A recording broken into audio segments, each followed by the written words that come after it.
बिस्मिल्लाहिर्रहमानिर्रहीम। अस्सलाम वालेकुम फ्रेंड्स, मैं हूं मलिक अदील अल्ताफ़ और आप मेरा यूट्यूब चैनल देख रहे हैं अदील ऑफिशियल। उम्मीद करता हूं कि आप लोग खैरियत से होंगे। अगर अभी तक आपने हमारे इस चैनल को सब्सक्राइब नहीं किया तो जल्दी से स्क्रीन पे आने वाले इस लाल बटन को प्रेस कर दें और साथ ही बेल आइकन के बटन को भी प्रेस कर दें ताकि हमारे आने वाली हर नई वीडियो आप तक फ़ौरन पहुँच सके। फ्रेंड्स, आज मैं आपसे जिस टॉपिक पे बात करने चाह रहा हूँ ये बहुत ही इम्पॉर्टेंट टॉपिक है। ये है गुर्दे और मसाने की पथरी के बारे में। आज मैं ये वीडियो आपके साथ शेयर करने जा रहा हूँ, तो इसलिए हमारे इस वीडियो को आखिर तक ज़रूर देखिएगा, स्किप ना कीजिएगा। हो सकता है हमारी ये वीडियो जो है आपकी ज़िंदगी में आसानी ला सके। तो नाज़रीन, आपने देखा होगा कि आजकल बहुत सारे लोग ऐसे हैं जिनके स्पेशली गुर्दे और मसाने में पथरी होती है। तो जिन लोगों के गुर्दे में पथरी होती है, ये आप उनसे पूछ सकते हैं कि वो कितनी तकलीफ़ में मुब्तला होते हैं। बहुत शदीद जो है इसका दर्द होता है, बहुत इंसान तकलीफ़ में होता है।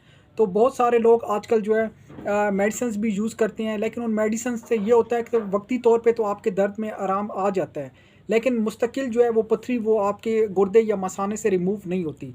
तो इसके लिए बाज़ पेशेंट्स ऐसे भी होते हैं जो डॉक्टर्स के पास जाती हैं और डॉक्टर्स उनको ऑपरेशन का मशवरा देते हैं, जो कि बहुत सारे लोग इस चीज़ से घबराते हैं, डरते भी हैं ऑपरेशन करने से।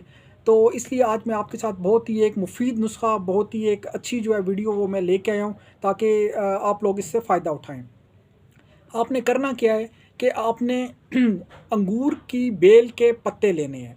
अंगूर की बेल के पत्ते आपको पंसारी से भी मिल जाएँगे। आस पड़ोस में अगर आप देखें तो किसी न किसी के घर में ये बेल अंगूर की लगी होती है, आप उनसे भी ले सकते हैं।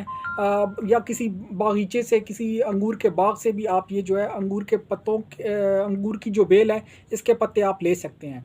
आपने करना क्या है कि आपने इन पत्तों को ड्राई करना है, खुश्क करना है और इसके बाद आपने इनको बारीक पीस लेना है। इनका आपने एक पाउडर बना लेना है। आपने पाउडर बनाने के बाद आपने इनको इस्तेमाल कैसे करना है कि आपने खाना खाने के आधा घंटे के बाद आपने एक छोटा चम्मच सुबह और एक छोटा चम्मच शाम को आपने ये पानी के साथ आपने जो है ना इसका पाउडर आपने ले लेना है। इंशाल्लाह 15-20 दिन के इस्तेमाल से आप देखेंगे कि आपकी जो पथरी है वो आहिस्ता आहिस्ता यूरिन के ज़रिए निकलना शुरू हो जाएगी और कुछ ही दिन के बाद इंशाल्लाह ये मुकम्मल तौर पे निकल जाएगी। तो ये बहुत ही आसान फ़ार्मूला है, बहुत ही आसान नुस्ख़ा है। इसमें ना तो आपको मतलब बहुत ज़्यादा कोई आपके पैसे ख़र्च होंगे, ना आपको किसी डॉक्टर के पास जाना पड़ेगा। कुछ दिन के इस्तेमाल से इंशाल्लाह जो है ना आपका ये मसला अल्लाह के फ़ज़ल व करम से मुस्तकिल तौर पे जो है वो हल हो जाएगा। अगर आपको आज की हमारी ये वीडियो पसंद आई हो तो इसको लाइक, शेयर और कमेंट ज़रूर कीजिएगा और इस वीडियो को सदका जारिया समझ के अपने फैमिली मेम्बर्स या फ्रेंड्स के साथ शेयर ज़रूर कीजिएगा। हो सकता है कि आपकी शेयर करने से किसी का ये मसला हल हो सके। बहुत शुक्रिया।